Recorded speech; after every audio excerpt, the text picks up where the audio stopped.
bawal sa kanya yun kasi nga may history siya ng TV,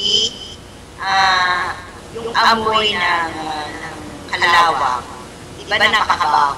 Pero ang sabi niya, hindi Ate Apple, pagpasala lang naman mabaho ang kalawang. Pero pag natuyo na daw, hindi na. Tapos syempre, curious ako, tanong-tanong, paano niya na yun kasi syempre, mabaho nga, paano nang ginagawa yun sa pag-apoy niya, tapos parang hindi siya yung ulas o mabura. May ini-sprayan niya ng fixative, may mga ganun kasi para hindi mag-play. Ayan, matagal or minsan maabot ng lifetime ng isang obra, talagang hindi siya napakagaling kasi talagang now he is living and trying to help his family and starting to inspire people through the art Ras to show ibig sabihin na hindi niya pinapakita niya yung art of Ras, yan nasa kalawang na yan. Meron pala talagang makukuha ang niya sa kalawang pa.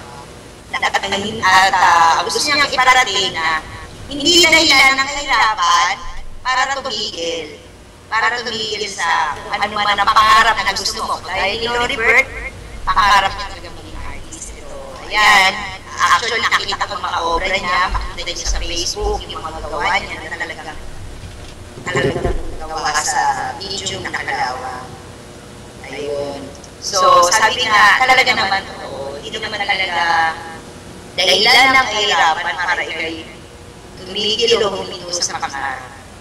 Marami mga nagsaksi dyan na may hirap lang sila, pero asan sila ngayon? Nandun sila. Basta ikaw matyaga, basta ikaw nagsusunod. Sabi, hindi ang pinag-aralan makakapagdala sa iyo sa group. Sabi niya nga, like Alas, you never stay. So, natin yung art of Ras to show that power is not an existing.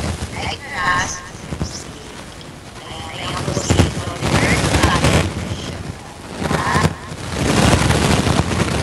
sana nakikinig kayo na sobrang proud na sa iyo.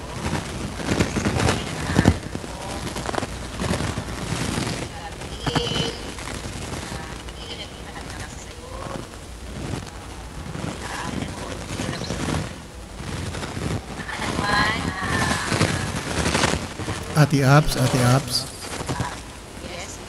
May maingay dyan. Hindi ko alam kung saan niyang maingay.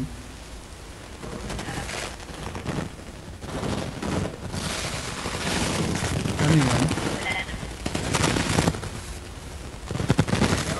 Oo, maingay eh.